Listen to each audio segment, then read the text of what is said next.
Hello everyone. Polity की series के अंदर हमने डिस्कशन किया था अभी तक रेगुलेटिंग एक्ट ऑफ 1773। फिर उसके बाद हमने देखा पिट्स इंडिया एक्ट 1784। फिर हमने देखा चार्टर एक्ट ऑफ 1793। फिर चार्टर एक्ट ऑफ 1813। फिर चार्टर एक्ट ऑफ 1833 और फिर उसके बाद चार्टर एक्ट ऑफ 1853 को हमने देखा था। लास्ट लेक्चर में जो हमने डिस्कशन किया था कि किस तरीके से 1857 की क्रांति होती है और ब्रिटिश पार्लियामेंट जो है अपने पॉलिसी में चेंजेस ले आती है, और जो सेंट्रलाइजेशन कर रखा था उन्होंने और ईस्ट इंडिया कंपनी के थ्रू जो शासन कर रहे थे, उस ईस्ट इंडिया कंपनी को हटा करके डायरेक्टली शासन करने आ गए इंडिया के अंदर। इंडिया का जो गवर्नेंस है वो डायरेक्टली ब्रिटिश क्राउन के अंडर में आ गया, या फिर वहां की जो महारानी के क्राउन के अंडर में आ गया। और उसके बाद जैसा कि हमने देखा अभी तक कि जो सेंट्रलाइजेशन की पॉलिसी थी इनकी, ब्रिटिशर्स की, सब कुछ ब्रिटिश अपने हाथ में लेकर के करना चाहते थे, सब कुछ उनके हाथ में था। अब उसको थोड़ा सा डिसेंट्रलाइजेशन की तरफ लेकर के जाएंगे और पावर को जो है नीचे लेवल तक बांटने की कोशिश की जाएगी। जो इशू था सबसे बड़ा कि 1857 जैसी चीज हो गई, वो ये कि गवर्नेंस में ब्रिटिशर्स इंडियन को अलाउ ही नहीं करते थे। तो यहां पर लास्ट लेक्चर में हमने जो डिस्कशन किया था कि जो council of Indian councils act of 1861 आएगा, और इंडियन काउंसिल्स ऑफ 1861 के तहत इंडियन लोगों को सबसे पहले संसद में एंट्री मिलेगी। यहां पर ये शुरुआत होगी कि इंडियन लोग भी संसद की तरफ जाएंगे, और यहां पर इस एक्ट के थ्रू जो काउंसिल एक्ट ऑफ 1861 है, यहां पर जो इंडियन लोग जाएंगे ये ब्रिटिशर्स के द्वारा अपॉइंटेड होंगे, कोई भी इलेक्टेड व्यक्ति नहीं होगा। और ब्रिटिशर्स बस अपॉइंट करेंगे कि हाँ ये लोग सदन में जो सदन की कार्यवाही है बस उसको देख सकते हैं, वहां पर कोई भी डिस्कशन करने का काम नहीं होगा। फिर हम लोगों ने ये डिस्कशन किया था कि ऑर्डिनेंस जैसी चीज जो आज के टाइम पे भी हमारे प्रेसिडेंट के पास है, आर्टिकल 123 के तहत की जो प्रेसिडेंट है इंडिया का वो ऑर्डिनेंस जारी कर सकता है। तो ये काउंसिल्स एक्ट ऑफ 1861 में पहली बार ऑर्डिनेंस जैसी चीज जो है इंडिया के अंदर आई थी, और यहां पर जो वाइस रॉय है उसको ऑर्डिनेंस जारी करने का अधिकार दिया गया था। फिर उसके बाद पोर्टफोलियो सिस्टम जो आज भी हम लागू करते हैं, that is the cabinet ministers होते हैं हमारे देश के अंदर, जो कि 15% से ज्यादा नहीं हो सकते। एक अमेंडमेंट भी था, मतलब एक अमेंडमेंट कह रहा हूं, एक एक्ट आया था 91st constitutional amendment act. 91st constitutional amendment act 2003 के तहत ये ले आया गया था प्रावधान कि 15% से ज्यादा मिनिस्टर्स नहीं हो सकते। अभी जो टाइम पे हम देखते हैं जो कैबिनेट मिनिस्टर्स होते हैं, जैसे होम मिनिस्टर हो गया, डिफेंस मिनिस्टर हो गया, फाइनेंस मिनिस्टर हो गया, कोयला मंत्री हो गया, दुनिया भर के ये जो मिनिस्टर्स हमको देखने को मिलते हैं, पोर्टफोलियो जो दिया जाता है, कहने का मतलब रिस्पॉन्सिबिलिटी दी जाती है, ये जो सिस्टम है ये कब आया था? तो काउंसिल्स एक्ट ऑफ 1861 के तहत ले आया गया था। फिर उसके बाद यहां पर हम लोगों ने अभी जो देखा कि डिसेंट्रलाइजेशन जैसी चीज की जाएगी, कहने का मतलब जो ब्रिटिशर्स के द्वारा जो हेड था, आपका बंगाल का जो गवर्नर जनरल हुआ करता था वही सब कुछ था। अब उसके बाद थोड़ा सा पावर जो है दिया गया इधर क्या बोल सकते हैं, मद्रास और बॉम्बे के जो गवर्नर थे उनको भी ये कुछ पावर्स दिए गए। तो डिसेंट्रलाइजेशन की तरफ अब हम जा रहे हैं, या फिर ब्रिटिशर्स जो है वो जा रहे हैं। इंडियन काउंसिल्स एक्ट ऑफ 1892, तो ये जो इंडियन काउंसिल्स एक्ट ऑफ 1892 है, यहां पर भी कई सारी इंपॉर्टेंट चीजें हैं। तो जो सबसे इंपॉर्टेंट चीज ये है कि 1861 में पहली बार इंडियन लोगों को जो वाइस रॉय की जो एग्जीक्यूटिव काउंसिल है उसमें एंट्री मिलेगी। यहां पर पहली बार रिप्रेजेंटेशन सिस्टम आएगा। दोनों में बहुत ही अंतर है। 1861 में द पीपल जो संसद के अंदर गए थे वो डायरेक्टली अपॉइंटेड थे, किसके द्वारा? ब्रिटिशर्स के द्वारा। वो कोई भी हो सकते, उनके दोस्त हो सकते थे, उनके जानने वाले, पहचानने वाले, या किसी भी तरीके से। यहां पर रिप्रेजेंटेशन दिया जाएगा पहली बार। तो इस पॉइंट को बिल्कुल आपको नोट करना है कि रिप्रेजेंटेशन सिस्टम की शुरुआत सदन में होगी, और वो कहां से होगी? तो इंडियन काउंसिल्स एक्ट ऑफ 1892। ये रिप्रेजेंटेशन कहां से होगा? तो जैसा कि हम जानते हैं कि इंडिया के अंदर पहली बार यूनिवर्सिटीज खोली गई थी 1857 के अंदर। तो वो जो यूनिवर्सिटीज थी जो कि बंगाल के अंदर, बॉम्बे के अंदर और मद्रास के अंदर यूनिवर्सिटीज थी, इन यूनिवर्सिटीज से जो भी इंडियन लोग पढ़े लिखे होंगे उनका रिप्रेजेंटेशन किया जाएगा। जो जमींदार थे उनसे रिप्रेजेंटेशन किया जाएगा। जो चैम्बर ऑफ कॉमर्स इंडिया के अंदर है वहां से लोगों का रिप्रेजेंटेशन किया जाएगा वाइस रॉय की एग्जीक्यूटिव काउंसिल के अंदर। और फिर उसके बाद डिस्ट्रिक्ट बोर्ड्स जो है, यहां से भी म्यूनिसिपैलिटीज जो है, जो नगर निगम होता है, यहां से भी लोगों का रिप्रेजेंटेशन किया जाएगा। तो इस चीज को बिल्कुल ध्यान रखिएगा। ये क्वेश्चन न जाने कितनी बार एग्जाम्स में पूछा हुआ है कि पहली बार रिप्रेजेंटेटिव सिस्टम कब आया, तो ये काउंसिल एक्ट ऑफ 1892 में आया। तो अर्थात आप देख सकते हैं कि धीरे धीरे जो भारतीय लोग हैं वो संसद में उनका प्रतिनिधित्व जो है वो बढ़ता जा रहा है। नेक्स्ट पॉइंट यहां पर यह है कि जो 1861 के अंदर प्रावधान ले आया गया था कि इंडियन लोग वाइसरॉय की एग्जीक्यूटिव काउंसिल में जाएंगे, लेकिन वहां पर उन लोगों को बजट के ऊपर या किसी भी मुद्दे के ऊपर अपना सुझाव देने का कोई भी अधिकार नहीं था। अर्थात मेन बात अगर कहें तो बजट पे डिस्कशन करने का कोई भी अधिकार नहीं था। लेकिन अब जैसे कि यहाँ पे रिप्रेजेंटेटिव सिस्टम दिया गया, रिप्रेजेंटेटिव सिस्टम आया, जो पढ़े लिखे लोग, समझदार लोग सदन में अब जाएंगे, तो वो लोग को, उन लोगों को अधिकार मिलेगा कि वो लोग बजट के ऊपर डिस्कशन कर सकते हैं।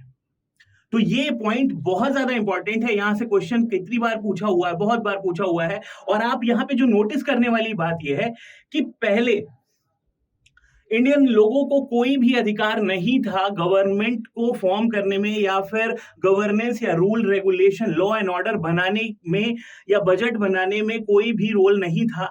यहाँ रोल की शुरुआत हो रही है। तो कहने का मतलब अपने आप में ये एक बहुत ही इंपॉर्टेंट पॉइंट है कि बजट के ऊपर डिस्कशन करने का पहली बार अधिकार कब मिला इंडियंस को, तो वो काउंसिल्स एक्ट ऑफ 1892 के तहत मिला है। तो ये दोनों पॉइंट बहुत ज्यादा इंपॉर्टेंट है कि रिप्रेजेंटेटिव सिस्टम कब शुरू हुआ, तो 1892 के एक्ट के काउंसिल एक्ट ऑफ 1892। और दूसरी बात यह है कि रिप्रेजेंटेशन कहां से मिला, तो बोर्ड ऑफ क्या बोल सकते हैं ये यूनिवर्सिटीज, जमींदार, फिर उसके बाद जो आपके चैम्बर ऑफ कॉमर्स है, म्यूनिसिपैलिटीज है और जमींदार से, तो यहां से लोगों का रिप्रेजेंटेशन होगा संसद के अंदर और इन लोगों को बजट के ऊपर डिस्कशन करने का अधिकार मिलेगा। हाँ, ये बात अलग है कि इन लोगों की जो बातें हैं उसको कंपलसरी नहीं किया जाएगा और ब्रिटिशर्स उसको माने ही, इसकी कोई गारंटी नहीं है। बट हाँ, इनको सजेशन देने का अधिकार तो मिला। और आज टाइम आ चुका है कि आप देखिए कि सदन के अंदर सारे के सारे इंडियंस लोग ही हैं, सारा बजट ही हम ही फॉर्म करते हैं। तो किस तरीके से ये चीजें शुरुआत हो रही है।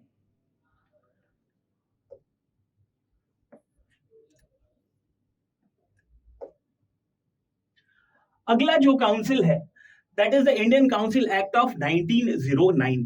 यहां से बहुत ज्यादा क्वेश्चन आते हैं, बहुत बार ये क्वेश्चन पूछा गया है कि भारत परिषद अधिनियम 1909 क्यों इंपॉर्टेंट है। तो सबसे पहली चीज तो मैं आपको ये बता दूं कि आज के टाइम पे अगर हमको पाकिस्तान और बांग्लादेश जैसे दो देश अगर दिखाई देते हैं तो उसका कारण बस ये एक्ट है। ये भारत परिषद अधिनियम 1909 ही रिस्पॉन्सिबल है कि आज के टाइम पे आपको पाकिस्तान और बांग्लादेश जैसे दो देश एग्जिस्ट करते दिखाई दे रहे हैं। और यहां पर शुरुआत होगी डायरेक्ट रिप्रेजेंटेशन की। काउंसिल एक्ट ऑफ 1861 के अंदर नॉमिनेशन हुआ। ब्रिटिशर्स अपनी मर्जी से किसी भी भारतीय राजा को संसद तक लेके गए। वो क्या हुआ, नॉमिनेशन। भारत परिषद अधिनियम 1892 में क्या हो रहा है, रिप्रेजेंटेटिव सिस्टम। जो भी संस्थान है जहां पे शिक्षित या फिर समझदार लोग हैं, इंडियन हैं, वहां से लोगों का चुनाव किया जाएगा, उनको रिप्रेजेंटेशन दिया जाएगा। और आज के टाइम पे भी वैसा किया जाता है, जो कि हमारी क्या बोल सकते हैं, जो स्टेट लेजिस्लेटिव काउंसिल्स होती हैं वहां पर भी लोगों का ऐसे ही चुनाव हो जाता है यूनिवर्सिटी से और म्यूनिसिपैलिटी से, और गवर्नर के द्वारा इसको डायरेक्टली रिप्रेजेंट किया जाता है। उसके बाद यहाँ पे अगर हम देखें तो जो डायरेक्ट इलेक्शन जैसी चीज की शुरुआत अगर होगी तो वो यहां से शुरुआत हो रही है। आज के टाइम पे पूरे देश के अंदर डायरेक्ट इलेक्शंस होते हैं, जनता अपना प्रतिनिधि खुद ही चुनती है। तो वो जो डायरेक्ट इलेक्शन का हिसाब किताब है वो शुरू होता है यहां से। बस ट्विस्ट ये है कि यहां पर कुछ अंतर है, कुछ रेगुलेशंस है, कहने का मतलब कुछ रिस्ट्रिक्शंस है। रिस्ट्रिक्शन ये है यहां पर इस प्रावधान के अंदर, इस भारत परिषद अधिनियम 1909 के अंदर ये ब्रिटिशर्स के द्वारा एक चाल चली गई थी। वो चाल ये है कि डिवाइड करना है लोगों को, इंडियन को डिवाइड करना है अलग अलग टुकड़ों में। कहने का मतलब हिंदू और मुसलमानों को क्या करना है, अलग करना है। उसके लिए ये ब्रिटिशर्स के द्वारा चाल चली गई थी।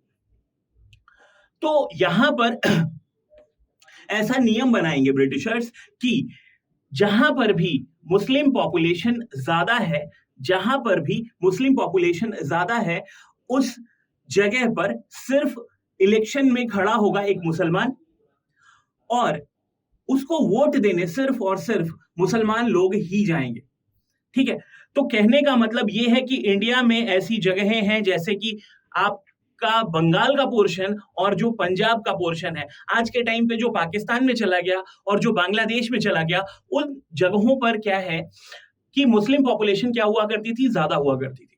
तो वहां पर ब्रिटिशर्स ने ऐसा रूल बनाया कि लेजिस्लेटिव काउंसिल में जो चुनाव होगा वहां पर रिप्रेजेंटेशन मुस्लिम्स को दिया जाएगा और मुसलमानों को इलेक्शन में खड़ा होने का मौका दिया जाएगा और उसमें वोट करने सिर्फ और सिर्फ मुसलमान ही जाएंगे।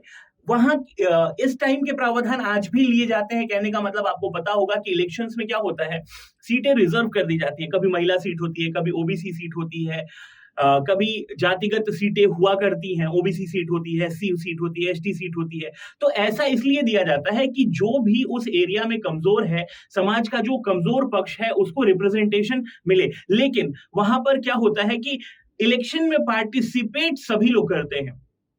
अगर ऐसी सीट है तो वोट जनरल वाला भी देने जाता है, महिला सीट है तो वोट पुरुष भी देने जाते हैं, सीट अगर ओबीसी है तो सभी लोग वोट करने जाते हैं, एससी भी जाता है, एसटी भी जाता है और जनरल भी जाता है।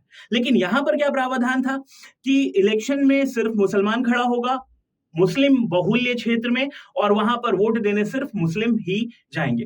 तो ये कोशिश जो थी ब्रिटिशर्स की काफी हद तक कामयाब हुई कि इंडियंस के अंदर डिवीजन ले आना है, हिंदू और मुसलमान के बीच में जो खाई है उसको और बढ़ाते जाना है और यहां से ही उसकी वो शुरुआत करेंगे।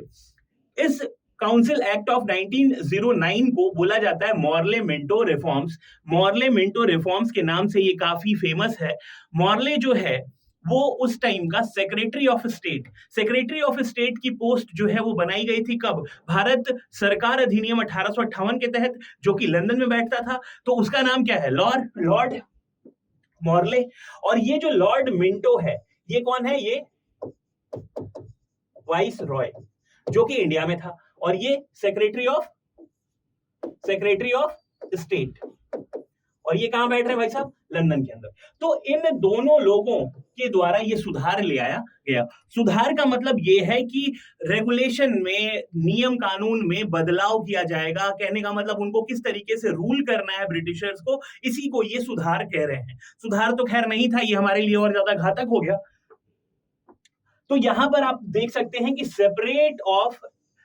सेपरेट इलेक्टोरेट का प्रावधान ले आया गया। अभी जो हम बातें डिस्कस कर रहे थे कि इलेक्शन में सिर्फ मुसलमान खड़ा होगा और उसको वोट देने सिर्फ मुसलमान ही जाएगा, तो इसी को क्या बोल रहे हैं, सेपरेट इलेक्टोरेट। तो सेपरेट इलेक्टोरेट का प्रावधान ले आया गया इस परिषद अधिनियम 1909 के तहत, जो कि एग्जाम में न जाने कितनी बार पूछा गया है और हमेशा पूछते रहेंगे। तो ये बहुत इंपॉर्टेंट है और आप इसको बिल्कुल ध्यान रखिएगा।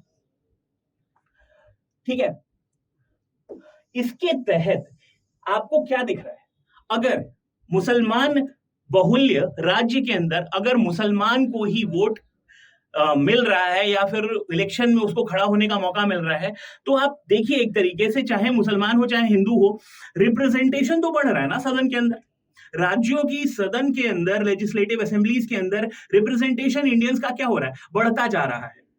ठीक है, तो यहां पर मुस्लिम बहुल्य राज्य में जो रिप्रेजेंटेशन है इंडियन का, वो क्या होता जा रहा है, धीरे धीरे बढ़ता जा रहा है। और आज के टाइम पे क्या है, सारे के सारे इंडियंस ही हैं। Muslims were given separate representation and hence Lord Minto जो है इसको बोला जाता है फादर ऑफ कम्युनल इलेक्टोरेट। तो ये पॉइंट इतना ज्यादा इंपॉर्टेंट है और ये कई बार एग्जाम में पूछा हुआ है। तो भारत के अंदर सांप्रदायिकता का जनक किसको कहा जाता है? तो वो कहा जाता है लॉर्ड मिंटो को कहा जाता है। लॉर्ड मिंटो को सांप्रदायिकता का जनक क्यों कहा जा रहा है? क्योंकि ये सांप्रदायिकता फैला रहा है। आप देख सकते हैं कि सांप्रदायिकता ही तो है कि मुस्लिम बहुल्य राज्य में मुसलमान ही वोट करेगा और इलेक्शन में खड़ा होगा कौन? सिर्फ मुसलमान। और इस चीज को ये लोग आगे बढ़ाएंगे और कि सिख बहुल्य क्षेत्र में सिखों के लिए भी करेंगे, वो अगले वाले गवर्नमेंट ऑफ इंडिया एक्ट 1919 के तहत इसको किया जाएगा। एंग्लो इंडियंस के लिए भी ये बढ़ाएंगे। तो कहने का मतलब जो डिवाइड एंड रूल की पॉलिसी आपने सुनी है वो यही है कि ज्यादा से ज्यादा डिवीजन करते जाओ और जो भी लोग यूनाइटेड है उनको अलग करते जाओ। ठीक है, यहां पर एक बहुत ही इंपॉर्टेंट बात कही गई है कि a provision was made for the association of Indians within the executive council of the viceroy and the governor. Satyendra Prasad Sinha, ये नाम आप बिल्कुल याद रखिएगा। सत्येंद्र प्रसाद सिन्हा जो है, ये नाम आप बिल्कुल ध्यान रखिएगा। Became the first Indian to join the viceroy executive council. और हम लोगों ने अभी पढ़ा था भारत परिषद अधिनियम 1861 में कि कैबिनेट सिस्टम आया, पोर्टफोलियो सिस्टम आया। कहने का मतलब जो मंत्री लोग होंगे उनको एक रिप्रेजेंटेशन दिया जाएगा, उनको एक जिम्मेदारी दी जाएगी। तो यहां पर पहली बार कोई भारतीय है जो कि लॉ मिनिस्टर बनेगा, कानून मंत्री बनेगा ब्रिटेन ये वाइस रॉय की एग्जीक्यूटिव काउंसिल के अंदर। तो वो जो व्यक्ति है वो कौन है? Satyendra Prasad Sinha. It was for the first time indirect election to the legislative council. ठीक है, तो आई होप आपको चीजें यहां तक समझ में आई होंगी। आगे का डिस्कशन करेंगे हम नेक्स्ट क्लास के अंदर, जो कि गवर्नमेंट ऑफ इंडिया एक्ट 1919 है। Thank you. अगर आप चाहते हैं अपने कैरियर को एक नई दिशा देना और सुनहरे भविष्य को साकार करना, तो जुड़िए कंपटीशन कम्युनिटी के साथ। आज ही हमारे वेबसाइट के कैरियर पेज पर विजिट करें अथवा डिस्क्रिप्शन बॉक्स पर दिए गए लिंक पर क्लिक करें। हमेशा आपके साथ टीम कोको।